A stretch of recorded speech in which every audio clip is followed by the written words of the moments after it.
Olá, seja bem-vindo ao podcast Endocrino Papers. Por aqui, você consegue se manter atualizado em endocrinologia, mesmo que tenha pouco tempo para estudar. Eu sou Ícaro Sampaio Eu sou Eric Trovão. e o assunto hoje é o novo guideline de hipotireoidismo na gestação.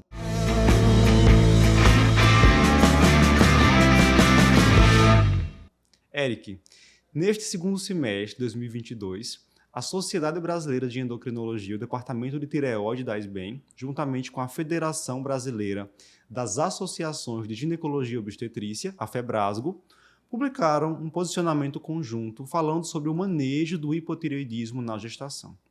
E a gente sabe que o hipotireoidismo, em sua forma franca, principalmente, está associado com vários desfechos adversos na gestante. Então, qualquer médico que preste assistência a pacientes grávidas, médico de família, obstetra, endocrinologista, tem que estar ciente por dentro aí dessas atualizações. Fala para o pessoal 3 coisas que eles terão aprendido ao final desse podcast. Então, Ícaro, a gente vai falar aqui um pouquinho das recomendações referentes a quando rastrear o hipotireoidismo na mulher gestante. Será que todas têm que rastrear ou será que a gente vai limitar algumas em específico, né? E também a gente vai falar sobre a indicação de tratamento, quando tratar, principalmente em relação ao hipotireoidismo subclínico, que é algo que ainda gera muita dúvida, e como tratar essas pacientes que eu dou o diagnóstico de hipotireoidismo, seja franco, seja subclínico. Perfeito. Vamos para o primeiro tópico, e eu já adianto que tem novidade, né? Sim.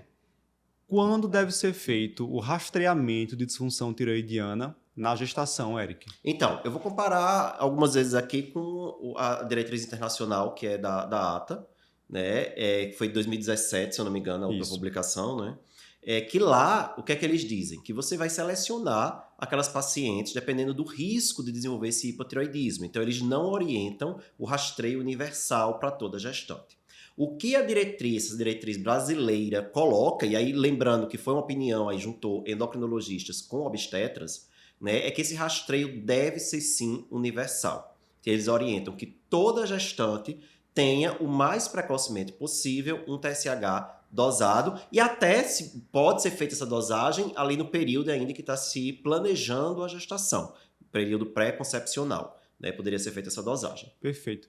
Eles até destacam que isso considerando que a gente tem recursos plenamente disponíveis, né? Sim. Se houver uma limitação de recursos, que pode acontecer, a gente tem Exato. serviços hoje dos quais o kit de hormônios é contado, né? E a gente pode não conseguir fazer para todo Para mundo. todo mundo, isso. E aí a gente direcionaria esse rastreio para pacientes de alto risco. Exato. Mulheres com histórico de cirurgia tireoidiana ou tratamento com radioiodo, pacientes que tenham diabetes mellitus tipo 1 ou outras doenças autoimunes. Que tem um TTPO positivo, mas que são eutireoideias, né? Muitos daqueles critérios utilizados pela ATA. Então, a gente pode continuar usando os critérios da ATA, que são aquelas mulheres de mais alto risco, se não houver disponibilidade do exame. Se houver disponibilidade, faria o rastreio universal. Agora sim, lembrando que até onde eu saiba, não há também um estudo de custo-efetividade para essa conduta. Então, lembrando que é aí uma opinião desses especialistas que se reuniram, né? E aí você também vai julgar caso a caso, né? Se você achar ali na sua conduta que não merece o rastreio, ok. Guideline é orientação, né? Mas lembrar que a orientação é realmente, se tiver disponibilidade, rastrear todo mundo. Eles argumentam que o hipotireoidismo não tratado traria uma série de prejuízos para essa mãe, para o bebê, que a levotiroxina é um tratamento simples, de baixo custo, que de fato E de baixo risco, né? Se for feito com parcimônia. Eu particularmente concordo, né? Mas assim, é a minha opinião. A minha opinião dentro do meio científico, assim, acho que não vale de nada. Perfeito. Mas a minha opinião, assim, ou pelo menos o meu olhar, é de que a tendência seria essa em algum momento. De a gente passar a fazer o rastreio universal. E aí poderia ser simplesmente com TSH inicialmente, sim, certo? Sim, boa, bem lembrado. E é o que a gente tá falando aqui, dosar o TSH. Não é pra sair TSH, T4 livre e anti-TPO para todo mundo, não. Né? O rastreio é com TSH. Muito bem. Falando sobre o TSH, a gente sabe que ele vai sofrer algumas alterações que são fisiológicas, que são esperadas durante a gestação. Então, de acordo com esse novo posicionamento, como fica a interpretação dos níveis de TSH na gestante? Pronto, vamos lá. Então, o ponto de corte que você vai utilizar aí é 4, que eles colocam, né? Claro, o que é que seria ideal? O ideal era a gente ter, para aquela população que está sendo estudada, um valor de referência para gestação. Certo. Se não tem esse valor de referência específico, eu vou usar o ponto de corte de 4. Então, acima de 4, uma mulher gestante teria um TSH já elevado e indicaria a dosagem do T4 livre, certo? A partir daí, a gente vai fazer a diferenciação entre hipotireoidismo subclínico e hipotireoidismo clínico ou franco, certo? Se você tem um TSH acima de 4 com o T4 livre normal, você teria um hipotireoidismo subclínico. Se esse T4 livre está baixo, você teria um hipotireoidismo clínico. Agora, eles fazem um adendo. Se esta mulher já tem um TSH acima de 10, mesmo com T4 livre normal, você fecha o diagnóstico como sendo um hipotireoidismo franco, porque um TSH acima de 10 já é um TSH muito alto e que provavelmente já vai trazer repercussões negativas para a gestante e para o concepto. Então, trazendo isso para a nossa prática, se eu atendo hoje uma gestante com um TSH de 12, que não trouxe T4 livre, nesse momento eu já vou abordar, já vou tratar como hipotireoidismo clínico, certo? Isso. O diagnóstico é hipotireoidismo clínico, independente do valor do T4 livre. Perfeito. Então, falando sobre a abordagem desses pacientes, quando é que eu vou precisar tratar o hipotireoidismo durante a gestação? Eles simplificam essa indicação se a gente for, de novo, comparar com a diretriz da ATA, certo? Então, primeiro ponto, que aí está bem parecido, acima de 10, vai tratar toda gestante, se o TSH estiver acima de 10, porque, de novo, eu estou falando de hipotireoidismo clínico. E hipotireoidismo clínico, independente do valor do TSH, você sempre vai tratar. O T4 livre está baixo, vai tratar. Certo. Então, por exemplo, o TSH deu 5, 6 e o T4 livre está baixo, você vai tratar. O TSH deu acima de 10, independente do T4 livre, você vai tratar. Por quê? Porque hipotireoidismo clínico ou franco trata sempre. Perfeito. Certo? Indo para o hipotireoidismo subclínico, que é aí que tem a grande dúvida. Quando tratar o subclínico na mulher gestante? Acima de 10, de novo, não é subclínico, é clínico, vai tratar. Entre 4 e 10, vai tratar todas. E aqui já tem uma simplificação, porque na diretriz da ATA, eles orientam dosar o anti-TPO nessas mulheres que estão com TSH entre 4 e 10 para poder você decidir se vai tratar ou não, se essa recomendação de tratamento é mais forte ou mais fraca. Aqui eles simplificaram, você não precisa dosar o anti-TPO. O TSH está entre 4 e 10, T4 livre normal, vai tratar. Certo. Agora, se estiver entre 2,5 e 4, certo? Não é um nível de você dizer, o TSH está normal. Você não iria pensar em dar o diagnóstico de hipotireoidismo subclínico. Mas se está entre 2,5 e 4, eles mandam dosar o anti-TPO. Porque se esse anti-TPO vier positivo, você trata mesmo com o TSH estando aí na faixa da normalidade, certo? E esse é o ponto mais controverso, né? Sim.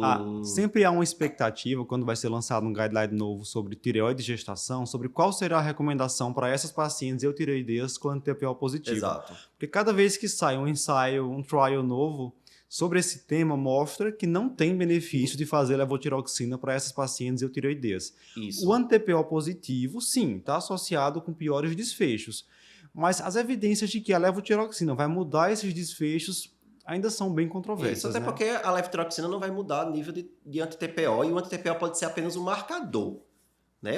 Não sei, às vezes, por exemplo, pacientes que têm anti-TPO positivo têm mais aborto. Mas será que é o anti-TPO que está causando isso ou é apenas um marcador, sei lá, de alguma autoimunidade aí que a gente não consegue definir nessa mulher, de uma outra autoimunidade? Então, não tem como a gente... E aí você tocou num ponto importante, Eric, que foi a história de simplificar a abordagem de pacientes com TSH de 4 a 10. Só relembrando um pouquinho. Eles falavam que dose do anti-TPO, se ele for positivo e TSH entre 4 e 10, está recomendado formalmente o tratamento. Se ele for negativo, considerar tratamento. Exatamente. E na prática a gente sempre tratou essas pacientes. Sempre, né? eu mesmo sempre tratei eles. Até porque eles diziam que não é que não tratasse. Isso. Apenas a recomendação era mais fraca, então considere. Exato, considere. E eu sempre considerava tratar. Né? Minha conduta era sempre tratar. Então agora ficou muito mais simples a Muito mais abordagem, simples. e você ainda poupa o gasto de solicitar um anti-TPO que não vai mudar a conduta, certo? E eu acho talvez que a tendência aí futura de realmente, mesmo que aquela paciente em TSH 2,5 e 4, você não tratar, independente do anti-TPO. A gente tem estudo aí, até relativamente recente, publicado na New England, que não mostrou benefício. Então, cada vez mais parece que usar a levotiroxina nesse grupo de mulheres não vai trazer benefício. Por outro lado, na dúvida, fica aquela questão, né? Bem, a levotiroxina em baixas doses, porque se eu for fazer levotiroxina com TSH entre 2,5 e 4, eu vou fazer baixa dose. Né? E Sim. com baixa dose não vai trazer nenhum mal. Então, talvez valha a pena eu pecar por excesso, né? Se não vai fazer nenhum mal. Mas será que não vai fazer nenhum mal mesmo? Enfim, é muita coisa aí ainda a ser definida, mas eu acho que a tendência no futuro é da gente não usar o anti-TPO.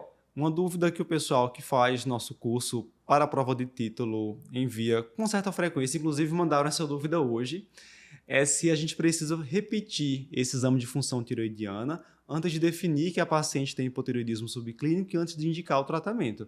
E aí não precisa, né? Não. O guideline, apenas com um exame de função tiroidiana, um TSH, você já consegue definir a conduta. Isso, a gente tem que lembrar que a gente está falando de mulher gestante. E ao falar de mulher gestante, a gente tem 9 meses, né, para resolver a vida dela. Sim. Então, ficar nessa história de repetição, se a gente pode fazer um paralelo aí com diabetes gestacional, com a história da glicemia de jejum no primeiro trimestre, que muita gente ainda tem dúvida. Precisa repetir se a glicemia de jejum está alta? Não precisa, a gente não perde tempo na mulher gestante. A gente define o diagnóstico e vai tratar, certo? Excelente. Se tiver indicação. Certo. Sabemos, então, quando tratar essas pacientes com hipotireoidismo. E agora vem mão na massa, né? Como Isso. é que a gente vai tratar o hipotireoidismo na gestante? O que eu achei interessante desse posicionamento é que ele é bem prático, É né? bem prático. Coloca isso. lá exatamente qual é a dose que você vai iniciar. Para quem tem dúvida, quem não tem mão, quem não está no dia a dia, dá uma olhada lá, vai muito ajudar bom, muito. muito bom. E é para isso que um guideline se propõe, né? Facilitar o dia a dia até mesmo do não especialista, principalmente, né? E aí ele traz o seguinte: se for essa paciente eutireoidea, que você comentou, né? TSH entre 2,5 e 4, anti-TPO positivo, 50 microgramas de levotiroxina, certo? Isso. Fechou. Aí bota já essa, independente do peso, 50. Pronto. Perfeito. Se for o hipotireoidismo subclínico, acima de 4, menor ou igual a 10, 1 micrograma por quilo, Isso. certo? E se for hipotireoidismo clínico, só é dobrar, 2 Dois. microgramas por quilo. E aí observem esse aumento da dose, pensando no hipotireoidismo franco, quando a gente compara com a paciente não grávida. Porque aí na paciente não gestante, a gente fala o quê? 1,6 a 1,8 microgramas por quilo por dia. Na gestante, 2 microgramas, já considerando a maior necessidade que a gente tem durante a gestação, porque agora leva tiroxina para a mãe e para o feto. Isso. Né? E outra coisa, você não vai perder tempo. Isso. Começar com a dose mais baixa, para ir aumentando devagarzinho, pariu. Boa. Chegou boa. o parto. Boa. Né? Então é melhor começar com a dose mais alta, mesmo que ela vá fazer um hipertireoidismo subclínico, já que hipertireoidismo subclínico a gente não vai ter efeitos tão deletérios, né? Do que começar com a dose baixa, a mulher lá com TSH alto, você já vai compensar a mulher com 7 meses. Né? Eu Então, falo isso em aula de vez em quando. Gente, a gestação é um estado de hipertireoidismo fisiológico. E a gente tem que considerar isso quando vai tomar cada decisão no tratamento dessas pacientes. Então, ter medo realmente de deixar essa paciente hipotireoideia. Isso. Se for para errar para mais na dose de Exatamente. levotiroxina. Tenha mais medo do hipotireoidismo do que do hipertireoidismo na gestante. Perfeito. Uma vez que eu iniciei o tratamento... Vai falar alguma coisa? Não, Érica? acho que era a pergunta que você ia me fazer agora, eu acho. Pode E continuar. uma vez que eu iniciei o tratamento, como é que vai ser esse acompanhamento da função tireoidiana durante a gestação? Vamos lembrar que o acompanhamento da função tireoidiana é mensal, certo? A gente não vai ficar 6 a 8 semanas. Não vai. De novo, cai na mesma história de só ter 9 meses. Tá? E aí, qual é o alvo desse TSH? Então, se você tivesse aquele mundo perfeito, em que você tivesse definido os valores de referência para a gestante na sua região, você ia deixar o TSH na metade inferior da normalidade. Geralmente, a gente não vai ser esse o caso. Então, a regra prática é deixar o TSH abaixo de 2,5. E aí, tá tratando o hipotireoidismo, seja clínico, seja subclínico, tenha como meta deixar o TSH abaixo de 2,5. Perfeito. Pariu, certo? Pariu, O bebê nasceu. Certo, o bebê nasceu. Necessidade de levotiroxina reduziu. Isso. Vou manter a mesma dose que a paciente está utilizando. Espero o resultado do exame, pode ser uma ideia. Ou já tenho que fazer algum ajuste de cara ali no puerpério imediato? A diretriz já manda você reajustar, certo? Vamos supor que seja uma mulher que já tinha hipotireoidismo antes da gestação. Lembrar nesses casos que quando ela engravidou, provavelmente aumentou a dose, porque quando você engravida, aumenta a demanda metabólica, então você vai aumentar a dose de levotiroxina. Pariu, volta a dose que usava antes da gestação, desde que fosse uma dose que estava controlando a paciente. Certo? Agora, a gente está falando aqui, na maioria dos casos, aquela mulher que começou a usar durante a gestação, por um diagnóstico de hipossubclínico ou clínico durante a gestação. O que é que você vai fazer com essa levotiroxina? Será que ela ainda vai precisar de levotiroxina ou não? Então, ele também é bem prático em relação a isso, a diretriz, e dá uma regrinha. Se a paciente estiver usando 50 microgramas ou menos de 50 microgramas, né, você vai suspender. e vai reavaliar o TSH 6 semanas após o parto. Que é a paciente que só tinha TPO positivo, essa daí, né? Isso, é aquela ali tranquilazinha, que tem entre 2,5 a 4 de TSH e um TPO foi positivo, você faz uma dose baixa, provavelmente conseguiu manter um TSH abaixo de 2,5 com a dose baixa, suspende e reavalia. Certo. Agora, se ela está usando mais de 50 microgramas, aí você reduz a dose, porque, de novo, saiu o feto, então vai diminuir a demanda metabólica. A demanda metabólica dela é igual agora diante da gestação. Então, você pode reduzir aí em 25% a 50% a dose. Por exemplo, ela chegou no parto usando 100 microgramas, né? Bebê nasceu, aí já reduz essa dose para 50 a 75 microgramas ao dia. E aí, com 6 semanas após o parto, faz um novo TSH para ver se essa dose vai ser mantida, vai ser reduzida ou vai ser aumentada. Né? Porque você não tem como você adivinhar o que vai acontecer com essa mulher depois desse parto. Sim. Só uma observação. Quando a gente fala que a paciente que já tinha hipotireoidismo prévio vai voltar para a dose anterior quando ela tem bebê, é claro, considerando que essa paciente assim, tinha um acompanhamento e ela estava eutireoideia antes de engravidar, certo? Exatamente. Perfeito. Então, eu acho que esses foram os principais pontos dessa nova recomendação. Eu destacaria aí a praticidade no manejo dessas pacientes com TSH entre 4 e 10, indicar já as doses que serão iniciadas, isso facilita muito no dia a dia, principalmente quem faz ambulatório com muitos pacientes. E também essa mudança sobre a indicação de rastreio de função tireoidiana. Teve algum outro ponto que chamou sua atenção, Eric? Não, acho que foram esses mesmo. Acho que simplificar foi muito importante e ser muito prático, ser muito receita de bolo. Isso. Né? Acho que principalmente para o não especialista, né? Porque o especialista, às vezes, tem aquele olhar para conseguir individualizar caso a caso. O não especialista, às vezes, tem maior dificuldade, então essa diretriz traz muita formulazinha, muita receita de bolo, que ajuda na hora de tomar a decisão quando a gente está falando em termos de saúde pública. Perfeito. Se você gostou desse podcast, compartilha com o seu amigo que também atende pacientes gestantes e que a partir de agora vai ter que solicitar rotineiramente função tireoidiana. E não esquece de acompanhar Endocrino Papers no Instagram, YouTube, Spotify, enfim, todas as plataformas. Até a próxima. Até mais, pessoal.